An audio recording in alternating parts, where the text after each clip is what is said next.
السلام علیکم ورحمۃ اللہ وبرکاتہ۔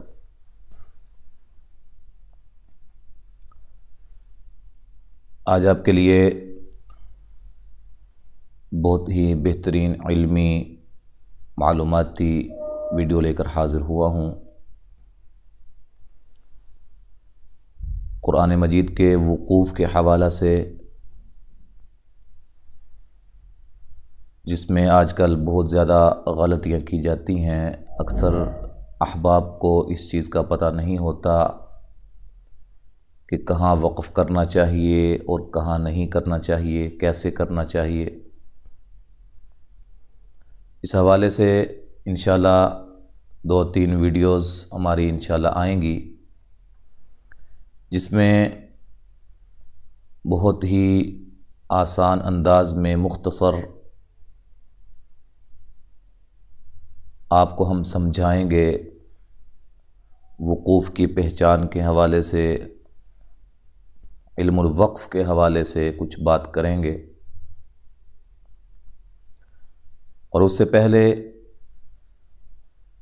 میں تمام ان احباب کو، ناظرین کو جو ہمارے چینل کو، ہماری اس ویڈیو کو پہلی مرتبہ دیکھ رہے ہیں، ان سے گزارش کروں گا کہ آپ لازماً ہمارے چینل کو سبسکرائب کر لیں، تاکہ اس طرح کی علمی معلوماتی ویڈیوز آپ کو ملتی رہیں، ان کی اپڈیٹ آپ کو ملتی رہے۔ معزز ناظرین، شروع کرتے ہیں۔ اعوذ باللہ السمیع العلیم من الشیطان الرجیم ورتل القرآن ترتیلا۔ اللہ تعالیٰ نے اپنے نبی مکرم صلی اللہ علیہ وسلم کو ارشاد فرمایا، اے نبی محترم، اے میرے محبوب پیغمبر، وَرَتِّلِ الْقُرْآنَ تَرْتِيلًا، قرآن مجید کو ترتیل کے ساتھ پڑھو، آہستہ آہستہ ٹھہر ٹھہر کر قرآن مجید کی تلاوت کرو۔ اب ترتیل یہ کیا ہے؟ ترتیل کی تفسیر کرتے ہوئے جناب علی رضی اللہ تعالی عنہ بیان کرتے ہیں کہ الترتیل هو تجوید الحروف ومعرفت الوقوف۔ ترتیل 2 چیزوں کا نام ہے۔ پہلی تجوید الحروف، حروف کی ادائیگی کو سیکھنا، حروف کے تمام احکامات کو جاننا، قواعد کا علم حاصل کرنا۔ اور دوسرے نمبر پہ معرفت الوقوف، وقوف کی پہچان کرنا۔ یہ ترتیل کے 2 جز نہایت ہی اہمیت کے حامل ہیں۔ ان میں سے جو پہلا جز تجوید الحروف ہے، اس کے بارے میں الحمدللہ ہم آپ کو کافی کچھ سمجھا چکے ہیں اسی چینل پہ۔ اس چینل کی پلے لسٹ میں جا کر آپ قرآنی قاعدہ کے نام پر 41 اسباق موجود ہیں، وہاں آپ دیکھ سکتے ہیں۔ وہاں ہم نے تجوید کے جو بنیادی قواعد ہیں ان کو بہت آسان انداز میں آپ کو سمجھایا ہے۔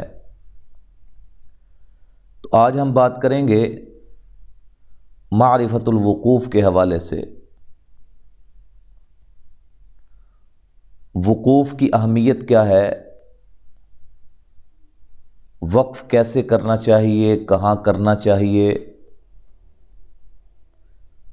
اس سے پہلے اس حوالے سے میں ایک حدیث آپ کو سنانا چاہتا ہوں۔ مسلم، ابو داؤد اور نسائی کے اندر یہ حدیث موجود ہے۔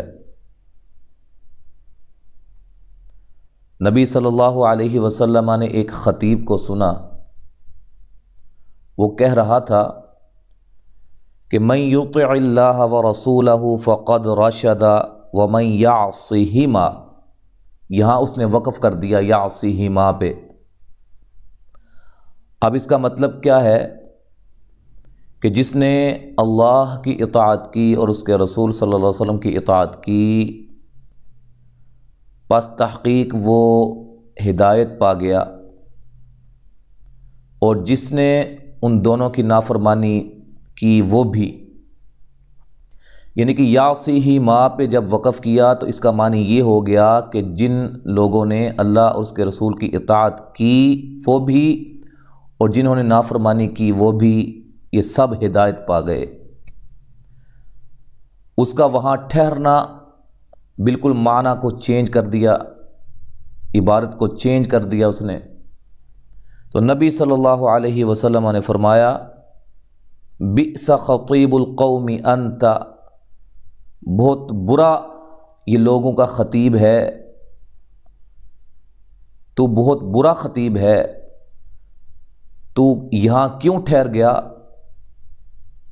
یہ کیوں نہیں تم نے کہا وَمَن يَعْصِهِمَا فَقَدْ غَوَىٰ، جس نے ان دونوں کی نافرمانی کی پس وہ گمراہ ہو گیا۔ یعنی کہ اگر وہ یہاں وقف کر دیتا نا مَن يُطِعِ اللَّهَ وَرَسُولَهُ فَقَدْ رَشَدَ، تو بات کی بھرپور سمجھ آ جاتی، معنی مکمل ہو جاتا کہ جس نے اللہ اور اس کے رسول کی صلی اللہ علیہ وسلم کی اطاعت کی وہ کامیاب ہو گیا، وہ ہدایت پا گیا۔ آگے پھر اگلے سانس میں وہ پڑھتا کہ وَمَن يَعْصِهِمَا فَقَدْ غَوَىٰ، جس نے ان دونوں کی نافرمانی کی وہ گمراہ ہو گیا۔ بات کی سمجھ آ جانی تھی، غلط وقف کرنے کی وجہ سے معنی غلط ہو گیا۔ اور اسی طرح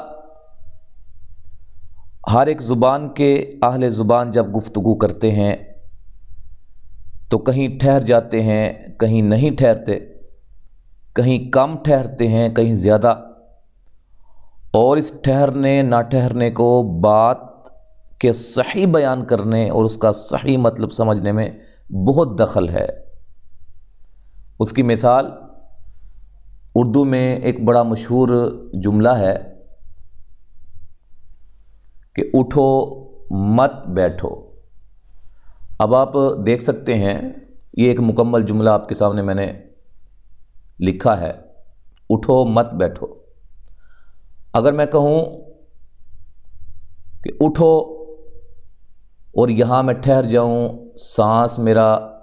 سانس کو ختم کر دوں، آواز کو ختم کر دوں، سانس کو نہ بھی ختم کروں، آواز کو ختم کر دوں، پھر اگلا میں جملہ بولوں کہ مت بیٹھو، تو بات سمجھ آ جائے گی کہ یہاں اٹھنے کا حکم دیا جا رہا ہے اور بیٹھنے سے منع کیا جا رہا ہے۔ اگر میں اس کو اکٹھا بول دیتا ہوں کہ اٹھو مت بیٹھو، تو اس میں کیا چیز کا پتہ چلتا ہے؟ اس میں یہ پتہ چل رہا ہے کہ اٹھنے سے منع کیا جا رہا ہے اور بیٹھنے کا حکم دیا جا رہا ہے۔ اگر میں اس طرح کہوں اٹھو مت، پھر میں یہاں وقف کر دوں، تھوڑا سا ٹھہر جاؤں، پھر اگلا جملہ میں بولوں بیٹھو، اور یہاں اس جملے میں بھی بات کی سمجھ آ رہی ہے کہ پہلے اٹھو مت یعنی کہ اٹھنا نہیں ہے، بیٹھے رہنا ہے، اور یہاں کیا ہے اٹھو، سٹاپ کرنے کے بعد کیا پتہ چلا کہ اٹھ جاؤ، بیٹھنا نہیں ہے۔ اس مثال پہ آپ غور کریں تو انشاءاللہ آپ کو وقف کی اہمیت کے حوالے سے بات سمجھ آ جائے گی۔ آج ہم پہلی اس ویڈیو کا آغاز کریں گے معنی کے لحاظ سے، بلحاظ معنی وقف کی کتنی اقسام ہیں۔ معنی کے لحاظ سے وقف کی 4 قسمیں ہیں۔ نمبر 1 وقف تام، اس کو مکمل وقف کہا جاتا ہے، تام کا مطلب ہوتا ہے مکمل۔ دوسرے نمبر پہ وقف کافی، تیسرے نمبر پہ وقف حسن، اور چوتھے نمبر پہ ہے وقف قبیح۔ اب یہ ساری چیزیں آپ کے لیے نئی ہیں، انشاءاللہ ہر ایک کو ہم تفصیل کے ساتھ سمجھتے ہیں۔ سب سے پہلے ہم بات کرتے ہیں وقف تام کی۔ وقف تام کیا ہے؟ یہ آپ دیکھیں لکھا ہے کہ موقوف علی، یہ چیز آپ کے سامنے آپ کے لیے نہیں ہے۔ یہ کیا ہے موقوف علی؟ یعنی کہ جس کلمہ پر وقف کیا گیا یا کیا جائے اس کو موقوف علی کہتے ہیں۔ جس کلمہ پر، جس حرف پر وقف کیا جائے اس کو کیا کہتے ہیں؟ موقوف علی۔ کا اگر ما بعد سے، یعنی کہ وقف کے بعد جو کلمہ شروع ہو رہا ہے اس سے کوئی لفظی یا معنوی تعلق نہ ہو تو اسے وقف تام کہتے ہیں۔ مثلا میں مثال دیتا ہوں، یہ دیکھیں، یہ آپ کے سامنے ہم المفلحون، الذین یؤمنون بالغیب ویقیمون الصلاة ومما رزقناہم ینفقون والذین یؤمنون بما انزل الیک وما انزل من قبلک وبالآخرۃ ہم یوقنون اولئک علی ھدی من ربہم واولئک ھم المفلحون۔ یہاں میں ٹھہر گیا ہوں، وقف میں نے کر دیا ہے۔ اب یہاں تک ایمان والوں کا ذکر ہے، بات مکمل ہو گئی ہے، کوئی بھی اس سے اگلے کلمات جو آئیں گے اس کے ساتھ اس کا تعلق نہیں ہے۔ یہاں میں نے یہ موقوف علیہ ہے، یہاں وقف کر دیا گیا ہے۔ اس کے بعد آنے والے جو کلمات ہیں، جو آیت ہے، اس کا اس کے ساتھ نہ لفظی تعلق ہے اور نہ ہی معنوی تعلق ہے، چونکہ اس کے بعد کافروں کا ذکر ہے، یہاں تک مومنوں کا ذکر تھا، بات کو مکمل کر دیا گیا، بات مکمل ہو گئی، اور لفظی تعلق بھی نہیں ہے۔ اس کو کہتے ہیں وقف تام۔ دوسرے نمبر پہ وہ ہے وقف کافی۔ وقف کافی کیا ہے؟ کہ موقوف علی، یعنی کہ جس پر وقف کیا جائے اس کا اگر ما بعد سے، اس کے بعد آنے والے کلمات سے معنوی تعلق ہو اور لفظی تعلق نہ ہو، معنوی تعلق ہو لیکن لفظی تعلق نہ ہو تو اسے وقف کافی کہتے ہیں۔ اس کی بھی مثال میں سامنے رکھتا ہوں، آپ کو انشاءاللہ سمجھ آئے گی۔ اب یہاں دیکھیں، یہ آیت کا کچھ حصہ ہے۔ آیت شروع ہوئی الذین یؤمنون بالغیب ویقیمون الصلاة ومما رزقناہم ینفقون۔ یہاں وقف کر دیا گیا، یہاں وقف کر دیا گیا چونکہ ایمان والوں کی 3 صفات اس میں بیان کی گئی ہیں۔ الذین یؤمنون بالغیب، غیب پر ایمان لاتے ہیں، یقیمون الصلاة، اور نماز کو قائم کرتے ہیں، اور جو ہم نے ان کو دیا ہے اس میں سے خرچ کرتے ہیں۔ وقف کر دیا گیا، لیکن ابھی بات چل رہی ہے، ابھی 2 صفات مزید اس آیت کے اندر بیان ہو رہی ہیں ایمان والوں کی۔ بات یہاں تک مکمل نہیں ہوئی، لیکن لفظی تعلق نہیں ہے، اگر اس آیت کا اس کے ساتھ لفظی تعلق نہیں ہے، معنوی تعلق البتہ ضرور ہے۔ یہاں وقف کرنے کے بعد جو آگے آنے والے الفاظ ہیں، آگے آنے والے جو کلمات ہیں، ان کا موقوف علیہ کے ساتھ معنوی تعلق ضرور ہے لیکن لفظی تعلق نہیں ہے۔ ایسے وقف کو وقف کافی کہتے ہیں۔ اب ان دونوں کا حکم کیا ہے؟ دونوں کا حکم یہ ہے کہ ما بعد سے ابتدا کی جائے۔ وقف کرنے کے بعد وقف کر دیا گیا، اس کے بعد جو کلمات شروع ہو رہے ہیں وہیں سے جو ہے وہ اگلے جو جملے کا یا اگلی آیت کو شروع کیا جائے گا۔ امید ہے یہ آپ کو وقف کافی اور وقف تام کی سمجھ آ گئی ہوگی انشاءاللہ۔ اس کے بعد تیسرے نمبر پہ وقف حسن۔ وقف حسن کیا ہے؟ کہ موقوف علی، جس پر وقف کیا جائے، کا اگر ما بعد سے، موقوف علی کا تعلق لفظی اور معنوی دونوں ہوں، موقوف علی کا ما بعد سے تعلق جو ہے وہ لفظی بھی ہو اور معنوی بھی ہو، وقف کرنے سے معنی مراد الہی کے خلاف نہ ہو تو اسے وقف حسن کہتے ہیں۔ مثال کے ساتھ بات زیادہ سمجھ آئے گی۔ اب دیکھیں الحمدللہ، یہاں اگر میں وقف کر دیتا ہوں، میرا سانس ٹوٹ جاتا ہے، کھانسی آ جاتی ہے، کوئی اور مسئلہ درپیش ہو جاتا ہے، وقف کر دیا۔ اب وقف کرنے کی وجہ سے یہ موقوف علیہ ہے، یہ ہے موقوف علیہ جس پہ وقف کیا گیا، اس سے آگے جو ہے اس کا تعلق موقوف علیہ کے ساتھ لفظی بھی ہے، معنوی بھی ہے، کیونکہ یہاں وقف کرنے سے معنی مکمل نہیں ہوا، ٹھیک ہے، اور یہ جو مکمل الفاظ بھی چل رہے ہیں، معنوی بھی تعلق ہے، لفظی بھی تعلق ہے، یہاں وقف کرنا وقف حسن کہلاتا ہے۔ اس کے بعد چوتھے نمبر پہ وقف قبیح، یہ کیا ہے کہ موقوف علیہ کا اگر ما بعد سے تعلق لفظی بھی ہو، معنوی بھی ہو، اور وقف کرنے سے معنی جو ہے مراد الہی کے خلاف ہوتا ہو، تو ایسے وقف کو وقف قبیح کہتے ہیں۔ مثال سے بات کی سمجھ آئے گی۔ اب دیکھیں یا ایہا الذین آمنوا لا تقربوا الصلاۃ، یہاں اگر میں نے وقف کر دیا ہے، میں یہاں ٹھہر گیا ہوں، اب اس کا مطلب کیا ہے؟ اے ایمان والو نماز کے قریب نہ جاؤ، یہاں وقف کر دیا۔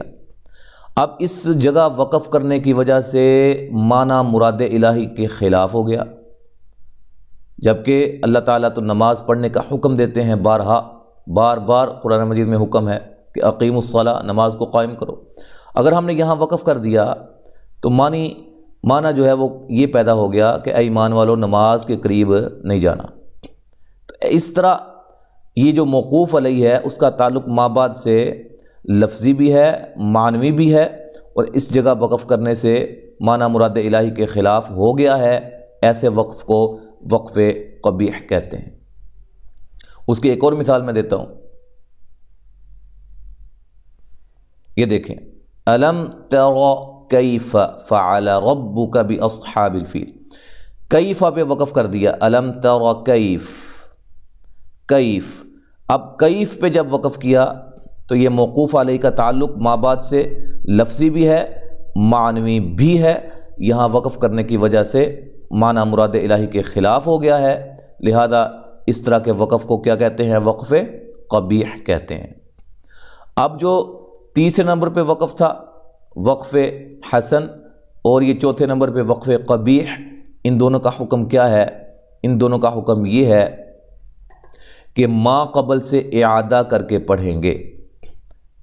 جیسے وقف تام، پہلا وقف کی جو قسم تھی، اور دوسرا وقف کافی، اس میں کیا تھا کہ آپ نے وقف کر دیا، آپ آگے سے اب پڑھیں گے، پیچھے سے دوبارہ ملا کر نہیں پڑھیں گے، لیکن یہاں حکم کیا ہے کہ ما قبل سے اعادہ کر کے پڑھیں گے۔ اب دیکھیں یہ مثال آپ کے سامنے ہے، للہ پر وقف کر دیا، یہ وقف حسن ہے، یہاں وقف کر دیا گیا، سانس ٹوٹ گیا یا کوئی مسئلہ ہو گیا، کھانسی آ گئی، اچھا اب یہ نہیں ہے کہ یہاں سے دوبارہ جب پڑھنا ہے تو رب العالمین سے سٹارٹ کیا جائے، نہیں، بلکہ پھر دوبارہ الحمدللہ رب العالمین، یعنی کہ ما قبل سے، اس سے پہلے سے جہاں سے وہ بات شروع ہوتی ہے تو وہاں سے دوبارہ پڑھا جائے اور اس کو ساتھ ملا کر پھر مکمل کیا جائے، ٹھیک ہے جی۔ دوسری مثال الم تر کیف، پہلے وقف ہو گیا، وقف قبیح جو ہے میں نے ادھر یہاں کر دیا، اب جب شروع کرنا ہے تو آگے سے نہیں شروع کر دینا فعل ربک باصحاب الفیل، بلکہ یہاں سے ہم پڑھیں گے دوبارہ کہ الم تر کیف فعل ربک باصحاب الفیل۔ بات کی سمجھ آ رہی ہے؟ اب اس میں جو چیز مستثنا ہے وہ کیا ہے کہ وقف حسن، تیسری جو قسم ہے وقف کی، وقف حسن اگر آیت پر ہے تو ما بعد سے ابتدا کریں گے، اگر آیت پہ ہے، آیت گول دائرہ آ گیا ہے، اس پہ وہ آپ نے وقف کیا تو وہ وقف حسن بنا ہے، اب کیا ہے، جب آپ نے آگے سے شروع کرنا ہے تو اس سے آگے شروع کریں گے، پیچھے سے ما قبل سے اعادہ نہیں کریں گے۔ اگر آیت کے درمیان میں ہے کیا وقف حسن، جہاں کوئی معتبر وقف کی علامت نہ ہو تو ما قبل سے اعادہ کر کے پڑھیں گے، ٹھیک ہے۔ جیسے یہ للہ، یہاں اب کوئی بھی ایسی علامت بھی نہیں ہے، رموز اوقاف میں سے کوئی بھی ایسا رمز نہیں ہے، کوئی ایسے علامات وقف میں سے کوئی علامت نہیں ہے، آگے پڑھیں گے تو یہاں سے نہیں پڑھیں گے بلکہ ما قبل سے اعادہ کر کے پڑھیں گے۔ یہ بات یہاں سمجھائی گئی ہے۔ انشاءاللہ العزیز رموز اوقاف کے حوالے سے ہماری جو ویڈیو ہے وہ بھی انشاءاللہ جلد ہی آئے گی، بلکہ اس کے بعد جو ویڈیو آئے گی پارٹ 2 ہوگا، اس میں ہم رموز اوقاف کے حوالے سے آپ کو انشاءاللہ تفصیل کے ساتھ سمجھائیں گے۔ یہ چند باتیں تھیں بلحاظ معنی کے لحاظ سے وقف کی اقسام۔ یہ جو وقف کی اقسام بتائی گئی ہیں یہ ان لوگوں کے لیے جو قرآن مجید کا ترجمہ ان کو آتا ہے، یہ ان کے لیے بہت ہی جو ہے وہ زیادہ اہمیت کے حامل ہیں، چونکہ ان کو ترجمہ آتا ہے، اس حوالے سے وہ ان چیزوں کا خیال رکھیں، وقف قبیح نہ کریں۔ اگر ایسا کوئی مسئلہ ہو گیا ہے، آپ کا سانس ٹوٹ گیا ہے یا کھانسی کے ساتھ وقف کر دیا گیا ہے، ایسی جگہ پہ وقف کر دیا گیا ہے کہ اس کا موقوف علیہ کا ما بعد سے لفظی تعلق بھی ہے، معنوی تعلق بھی ہے، معنی چینج ہوا ہے، یعنی کہ وقف کرنے کی وجہ سے معنی مراد الہی کے خلاف ہوا ہے یا نہیں ہوا، تو آپ ما قبل سے اعادہ کر کے پڑھیں گے۔ ہاں اگر آپ نے وقفے جو ہے وہ کافی یا وقف تام کیا ہے تو اس سے کیا ہوگا، وقف کرنے کے بعد آپ ٹھہر گئے ہیں، اس کے بعد آگے سے پڑھیں گے، ٹھیک ہے جی، ما بعد سے پڑھیں گے۔ تو امید ہے انشاءاللہ آپ کو بات کی سمجھ آ گئی ہوگی۔ اللہ تعالیٰ سے دعا ہے کہ اللہ ہمیں قرآن مجید کو صحیح پڑھنے کی اور اس پر عمل کرنے کی توفیق عطا فرمائے۔ السلام علیکم ورحمۃ اللہ وبرکاتہ۔